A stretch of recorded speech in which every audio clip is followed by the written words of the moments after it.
పద్మపీఠం, దాని మీద ఆయన పాదాలు, మెడలో వేసుకున్నటువంటి సాలగ్రామాల మాడలు, ఇలా ముందుకొచ్చినటువంటి వక్షస్థలం, శ్రీదేవి భూదేవి వాళ్ళకి చుట్టినటువంటి పుష్పాల మాలలు, మొలకి పెట్టుకున్నటువంటి నాగాభరణం,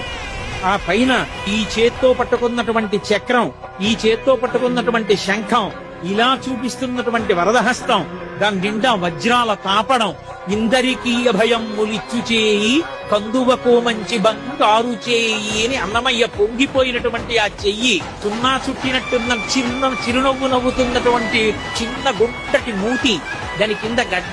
గడ్డం మీద కర్పూరపు మచ్చ,